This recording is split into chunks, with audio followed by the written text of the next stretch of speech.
హైదరాబాద్ లోనే the best gastroenterology hospital Ananya hospital Kukatpally. Appointment కై call చేయండి. అంత ప్రేమగా చూసుకున్నారు. లాస్ట్ స్టేజ్లో తను అలా చూసినప్పుడు ఏమనిపించింది అన్న? వేరే అమ్మాయిలు తెలియదు, ఇండస్ట్రీలో ఇంత పెద్ద పేరు ఉంది, పెద్ద కుటుంబం, అన్ని ఆస్తులు ఉన్నాయి, కానీ భార్యే జీవితం అనుకొని, పిల్లలే జీవితం అనుకొని, కుటుంబమే జీవితం అనుకొని బతికిన వ్యక్తి మీరు. అంటే లాస్ట్ ఇలా జరుగుతుందని కూడా నేను ఎక్స్పెక్ట్ చేయలే. తను చనిపోయింది కూడా ప్రాబ్లం ఏంటంటే తనకున్న డిసీజ్ తోటి చనిపోవాలి. బెడ్ సోర్ వచ్చింది. ఆ బెడ్ సోర్ రాకుండా ఉండాలనే ఆ చైర్ తెప్పించింది. ఆ బెడ్ సోర్ అంటే తెలుసు కదా. అవును. బెడ్ సోర్ వస్తే దానికి కూడా మెడిసిన్స్ ఇప్పించాను. బట్ మాకు తెలియకుండానే ఇంటర్నల్గా బాగా డ్యామేజ్ అయిపోయింది. అది బయటికి కనిపించట్లా. అది ఒక్కసారిగా బర్స్ట్ అయింది. తీసుకెళ్ళాను. అప్పటికి చాలా హ్యాపీగా ఉంది. 4 రోజులు ఉంది హాస్పిటల్లో. రోజు నేను ఫుడ్ తీసుకెళ్ళేవాడిని క్లబ్ నుంచి వాళ్ళందరికీ. ఏం తినేది కాదు. మా అత్తయ్య ఉండేది కూడా. మంచి రూమ్లో టీవీ గీవీ అన్నీ పెట్టించాను. నా సీరియల్స్ వస్తుంటే చూసుకుంటుండేది. నేను వెళ్ళాక కథ అంతా చెప్పేది. అయిపోయాక డాక్టర్ ఉండి ఇంటికి తీసుకెళ్ళండి, కొద్ది రోజులు ఉన్నాక అది ఆపరేట్ చేశారు. దాన్ని గ్రాఫ్ట్ చేద్దాం స్కిన్ వేసి. గ్రాఫ్ట్ చేశాక మనం ఇంకొంచెం క్విక్ రికవరీ అవుతుంది. ఇంటికి తీసుకొచ్చాను. 10 రోజులు అయింది.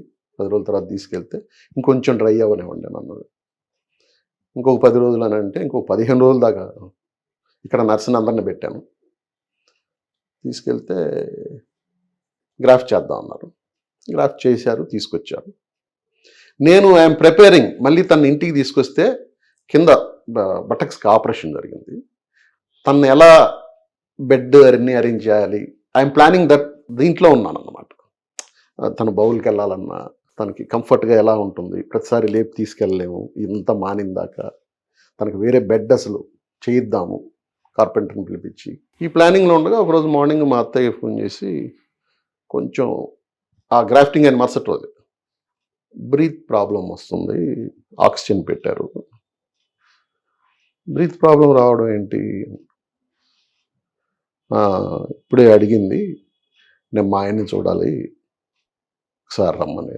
నేను పరిగెత్తుకుని వెళ్తే అప్పటికే కొంచెం ఇబ్బంది పడుతుంది.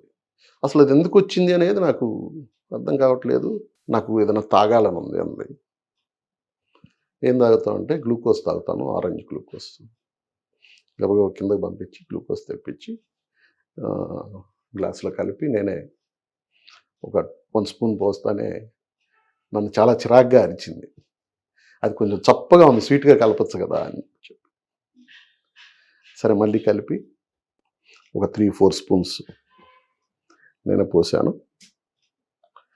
పోసాక ఇక్కడ ఆక్సిజన్ చాలట్లేదు, బ్రీత్ ఇదిగా ఉంది అని డాక్టర్కి ఇన్ఫార్మ్ చేస్తే ఐసీకి షిఫ్ట్ చేద్దాం సార్ అని అన్నాడు. నేను ఆ రెగ్యులర్ ఐసీలో ఉండను, నాకు మొన్న కూడా ట్రీట్మెంట్ బాగలేదని ఏదో చిరాకు పడ్డది. సరే స్పెషల్ ఐసీకి బెడ్ ఖాళీ చేయించమని చెప్పి అక్కడికి షిఫ్ట్ చేయడానికి స్ట్రెచ్చర్ వచ్చింది. స్ట్రెచ్చర్ మీద పడుకొని వస్తున్నాను.